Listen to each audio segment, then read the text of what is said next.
المسدد والمصطفى الامجد والمحمود الاحمد حبیب الہ العالمین ابی القاسم محمد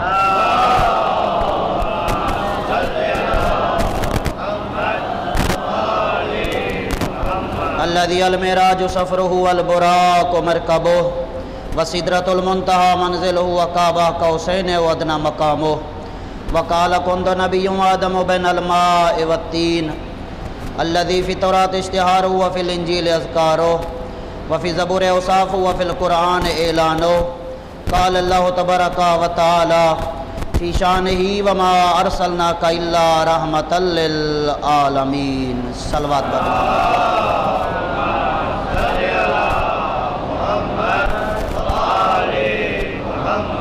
اما بعد فقد قال اللہ تبارک و تعالی فی کتاب المجید و فرقان الحمید بسم اللہ الرحمن الرحیم وما خلقت الجن والانس الا لیعبدون ما اريد منهم من رزق وما اريد ان يطعمون ان اللہ هو الرزاق ذو القوة المتین صلوات پڑھیے محمد و آل محمد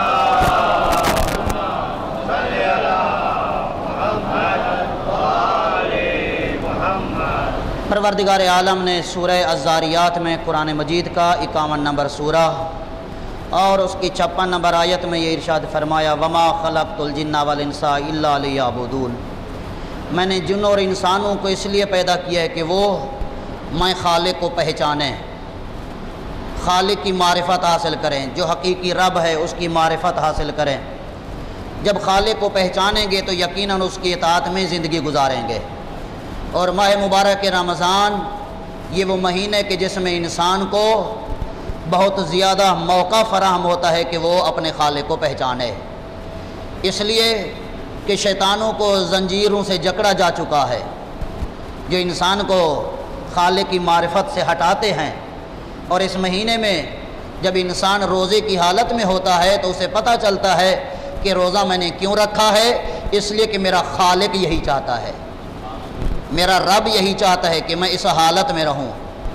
اور اس ماہ مبارک رمضان کے متعلق حضرت محمد مصطفیٰ صلی اللہ علیہ وآلہ وسلم نے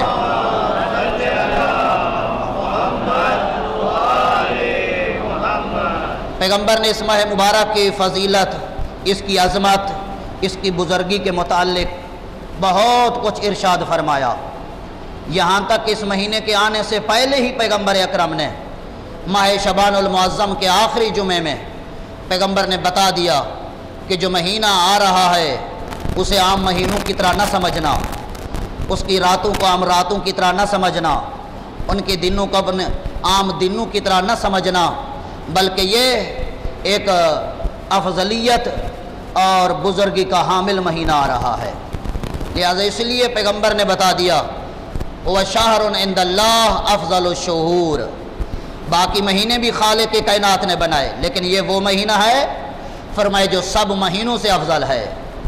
ایامہ افضل الایام وساعات افضل الساعات لیالی افضل اللیالی، فرمایا اس کے دن باقی مہینوں کے دنوں سے افضل ہے، اس مہینے کی راتیں باقی مہینوں کی راتوں سے افضل ہیں، اس مہینے کی گھڑیاں دوسرے مہینوں کی گھڑیوں سے افضل ہیں، یعنی ان کے لمحات دوسرے 11 مہینے اس مہینے کے لمحات کا مقابلہ نہیں کر سکتے۔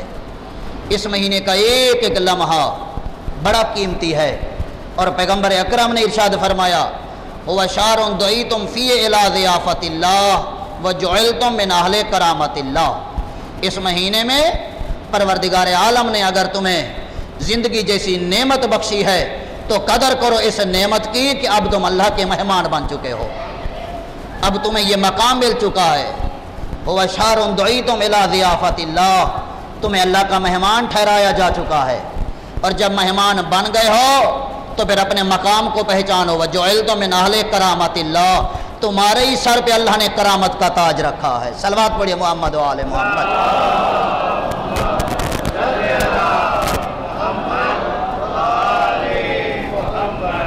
یقیناً آج 4 رمضان المبارک ہے، آپ حضرات خوش قسمت ہیں کہ پروردگار عالم نے آپ کو اپنا مہمان بنایا ہے۔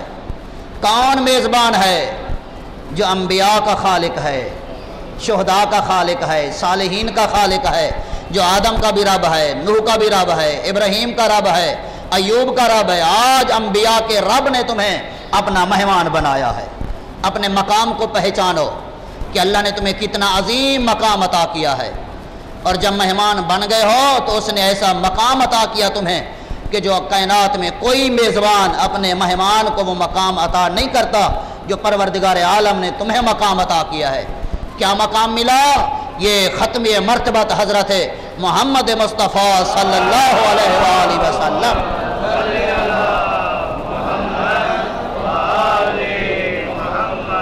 ختم مرتبت نبی ارشاد فرماتے ہیں کہ تمہیں جو مہمان ہونے کے بعد مقام ملا ہے اس مقام کو پہچانو۔ وہ کیا ہے؟ فرمایا وَجُعِلْتُ مِنْ أَهْلِ كَرَامَةِ اللَّهِ أَنفَاسُكُمْ فِيهِ تَسْبِيحٌ وَنَوْمُكُمْ فِيهِ عِبَادَةٌ، تمہاری ایک ایک سانس کو اللہ نے تسبیح کا درجہ دیا ہے۔ وَنَوْمُكُمْ فِيهِ عِبَادَةٌ، تمہاری نیند کو اللہ نے عبادت بنا دیا ہے، یعنی اللہ نے فرمایا تم سوئے رہو اور وہ تمہاری عبادت شمار ہوگی۔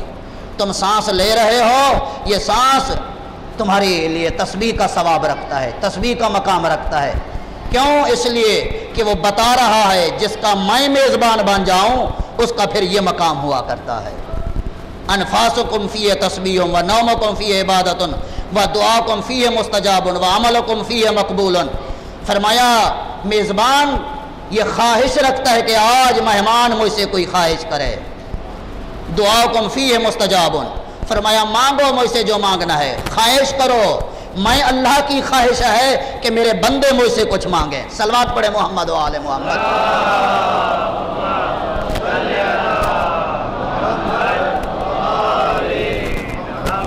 جس طرح کوئی چہیتا مہمان آ جائے تو میزبان کی خواہش ہوتی ہے کہ ہر اچھی سے اچھی چیز میں اس کے سامنے پیش کروں۔ صلوات پڑھے محمد و آل محمد۔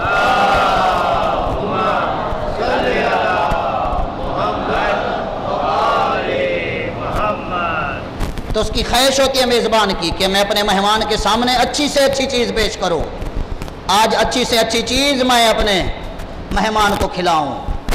تو کیا عظمت ہے اس خالق کائنات کی، کیا لطف و کرم ہے اس خالق کائنات کا کہ جس نے ایک خاکی انسان کو اپنا مہمان بنا کر یہ مقام عطا کر دیا کہ فرمایا وَدُعَاكُمْ فِيهِ مُسْتَجَابٌ، مانگو دعائیں جو جو مانگنی ہے تمہاری ایک ایک دعا قبول ہوگی۔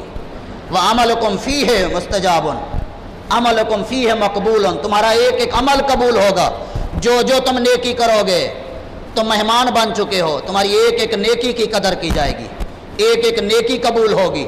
اگر کسی کو کسی امام کا فرمان سنا دیا ہے اسے معمولی نہ سمجھو، یہ بہت بڑی نیکی ہے۔ اگر کسی کو راہ راست کی طرف لائے ہو بہت بڑی نیکی ہے۔ کسی کو تم نے روزے دار بنا دیا ہے بہت بڑی نیکی ہے۔ کسی کو حرام سے بچایا ہے بہت بڑی نیکی ہے۔ کسی کو غیبت سے بچایا ہے بہت بڑی نیکی ہے۔ کسی کو جھوٹ سے بچایا ہے بہت بڑی نیکی ہے۔ کیوں؟ اس لیے کہ وہ متوجہ نہیں تھا، تم نے اسے متوجہ کیا ہے۔ اپنا مقام پہچانو کہ تم کس کے مہمان بنے ہوئے ہو۔ صلوات پڑھیے محمد و آل محمد۔